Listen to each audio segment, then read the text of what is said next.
What is going on, everybody? Welcome back to Election Analysis 2024.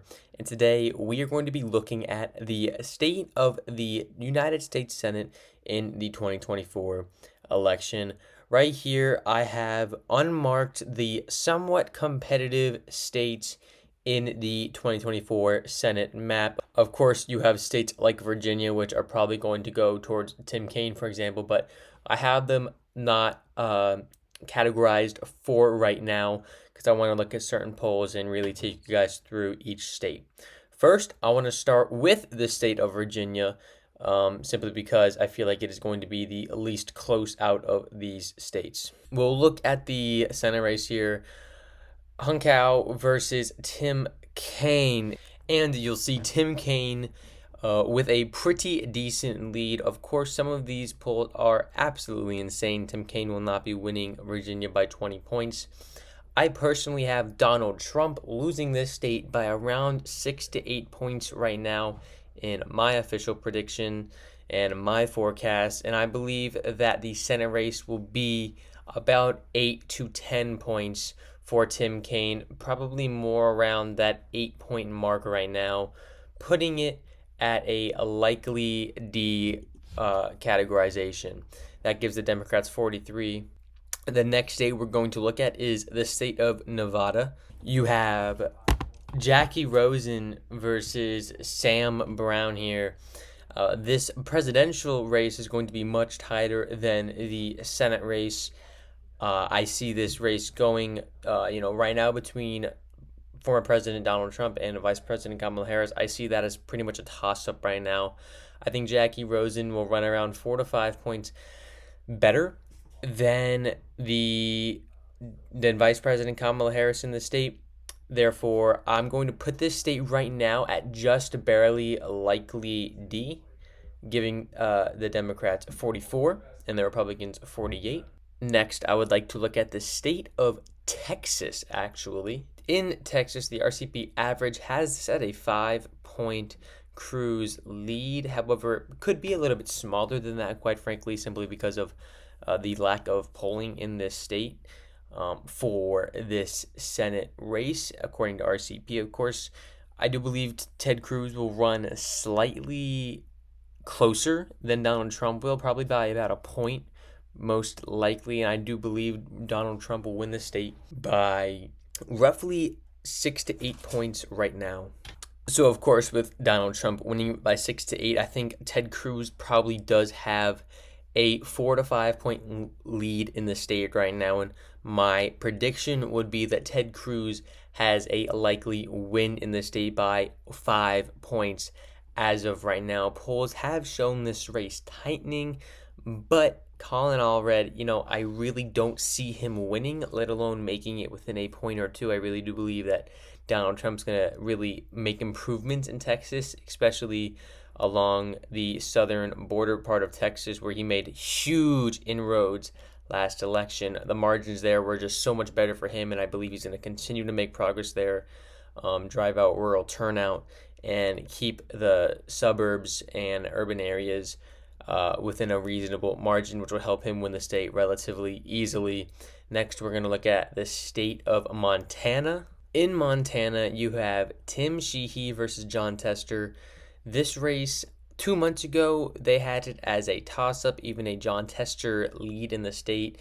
Donald Trump had a really good rally in the state of Montana. Just feel like it was just about a few weeks ago. Really got momentum going in that state. He's going to win the state by about 20 points, it looks like right now, and he's going to get Tim Sheehy over the edge. Tim Sheehy is also a very qualified candidate for this race. Jon Tester obviously fairly liked in Montana, especially for a Democrat, but Tim Sheehy is going to prevail at the end of the day. He's been polling quite well, making more and more better polls as time has gone on, unlike certain Senate races for Republicans. So this race certainly is leaning towards Tim Sheehy, and he has all the momentum right now. And that is why I really do see this race going to him by a likely margin. I see it going to him by probably 6 to 7 points. On the tighter scale, could be 5 points, but it's going to be a likely margin, giving Republicans 50 Senate seats. This is a flip for the Republicans. And now we're going to look at the state of Florida. In Florida, you have Rick Scott here with a 4.3 percentage point lead. This race has been tightening according to polls, but a big reason why I'm predicting the way I am here with a Scott victory is because of the win Donald Trump will have in the state. I have Donald Trump as a likely win in the state right now, most likely going to be an 8 to 10 point victory I can see for Donald Trump. On the lower end, it'll be 6 to 7, but that is probably Donald Trump's lower end, lowest he will get in Florida, which will help Rick Scott get over the edge and overall give Republicans this seat. I again do see this seat going to Rick Scott by a likely margin, probably 5 points right now. And as you can see, with all likely margins, Republicans will flip control of the United States Senate, because you, of course, have to remember West Virginia is actually a flip. However, that is practically uncontested by Democrats, and the Republicans will quite easily flip that Senate seat. This leaves us with 5 states. I'll go to Arizona next. You look at Arizona, you have Kari Lake versus Ruben Gallego, and you might think this race would be a close one. Well, you're wrong. It's not going to be a close one. Kari Lake just extremely unpopular. She appeals to a small part of this state, a minority in the state, and that's the diehard Trump MAGA, which is simply a minority in the state of Arizona. You have a lot of moderates in Arizona. You look at Maricopa County, where she's just going to get pummeled by the urban and suburban parts of Maricopa County, and she is going to trail behind Donald Trump by, I predict, most likely 6 to 7 points. Honestly, I don't know how bad she'll lose. I have Donald Trump winning the state right now by about 1 to 2 percentage points. I really do think that Ruben Gallego will win this state. I think the polls are showing a race that is further apart than it really is. I believe this margin will shrink when election day comes around. However, you have to really realize Kari Lake is extremely unpopular in this state. And if Donald Trump wins the state by about 1 to 2, I think Kari Lake will lose by a lean margin, probably 4 to 5 points. I'm going to put it in the lean margin right now, probably just under 5 points, but still, this will not be a close one. I could easily see this being likely. Arizona Republicans really shot themselves in the foot by choosing Kari Lake, really just gave up their chances of electing a Republican senator there. That leaves us with the Rust Belt. I'd like to start with the state of Ohio, actually, so we'll go there. You have Sherrod Brown versus Bernie Moreno here, and although the polls are showing a Sherrod Brown lead, even by 3 points, this is my predictions here, and quite frankly, Donald Trump is going to win this state at a low watermark. He'll win the state by 8 points. That is probably the lowest he'll win this state by. He could win it by 10, and I really do believe right now Donald Trump will help Bernie Moreno get over the finish line in this state, regardless of this 3-point lead in the RCP average. So we go here. I really do think that with Donald Trump, there will be enough down ballot race. These polls always show unpopular Senate candidates doing worse than they really would when you compare to how they will do in the general election, simply because of that down ballot effect. And I do think it's going to have an effect in Ohio, giving Bernie Moreno a just narrowly tilt win in the state. I think it'll be, it could be under 1 to 3, a lean margin. I'm going to put tilt right now, which is under 1 point. It's going to be so close, so tight. But I think Donald Trump will carry enough support in the state, especially if you see him do a rally in Ohio, maybe even eastern Ohio up here near Erie. He's going to go to Erie. Maybe he can do another rally there. If you see something like that, they're making a play for that Senate race, and that Donald Trump is probably going to help Bernie Moreno there get over the finish line, giving Republicans 52, leaving us with the trifecta of Pennsylvania, Michigan, and Wisconsin. We'll go to Wisconsin first. You look at Wisconsin, and Eric Hovde is making up ground, and he's making up ground quick.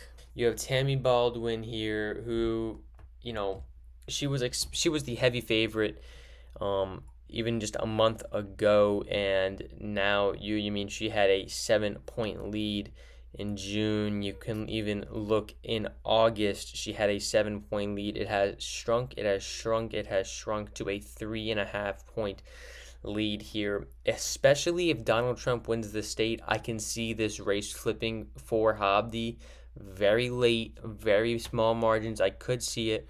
As of right now, assuming RCP is relatively accurate here, Donald Trump would not win the state enough to carry Eric Habdi over. I believe that if the margin gets closer, maybe Tammy Baldwin running just a point or two better than Vice President Kamala Harris, then we could see Donald Trump push Eric Habdi over the edge if he's able to win the state by a point or two. However, right now, I don't see it happening, which is why I do have this state narrowly going to Tammy Baldwin in a tilt margin, much tighter than many people are going to think, but I really do believe this race is only going to get tighter, and I could see this being a 50-50 race come election day. Next, we're going to go to the state of Michigan. Michigan is quite the race here. You had some polls come out today showing Donald Trump. You had a Quinnipiac poll showing Donald Trump up 4 points in the state of Michigan. And let me just say this, if Donald Trump wins the state of Michigan by 4 points, Elissa Slotkin will not be holding on to her seat. You will easily see Mike Rogers take this seat with, now I wouldn't say relative ease, but by 2 to 3 points. I really do think Mike Rogers is going to cling on to that Trump vote in Michigan. You're going to see some down ballot votes here, that white blue collar. It's going to have an effect on someone like Mike Rogers, who's going to carry that vote and really cling on to the Trump voters and keep that margin as close as possible. You see only a 1.8 percentage point lead here. Quinnipiac has this race as a tie in the same poll that had Donald Trump up 4. I think due to the fact I do know that these races are going to be tighter when it comes to down ballot on election day, that if Donald Trump wins by 4, you'll have Mike Rogers probably win by 2. With that being said, I do believe that this state is going, as of right now, to go to Mike Rogers. Very surprising, very shocking, very bold, I would say. However, with the recent progress Donald Trump has made in Michigan, I see the state leaning to the right, which gives Republicans 53 and Democrats 46 as we go into the last state, which is Pennsylvania. Here in Pennsylvania, you see an interesting story that is for sure. I think there has been no doubt in my mind that Quinnipiac cannot pull Pennsylvania for lack of better words, jack crap. You look at their polls and you see Michigan, Donald Trump is up 4, and Pennsylvania, he's down 2. That doesn't quite add up. Or maybe they don't know how to pull Michigan, and we will all be surprised on election day, and Vice President Kamala Harris will win with 300 plus electoral votes. Who knows? Because I certainly don't. I'm here just to make predictions and analysis. But this certainly doesn't make sense that Bob Casey's up by 8 points.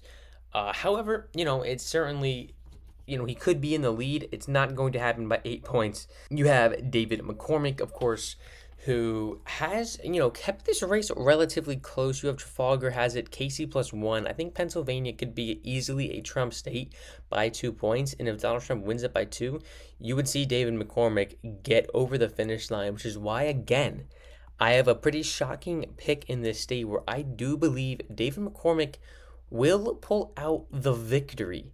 In a tilt margin, I think he will pull out the win, giving Republicans 54 Senate seats at this point and Democrats 46 Senate seats.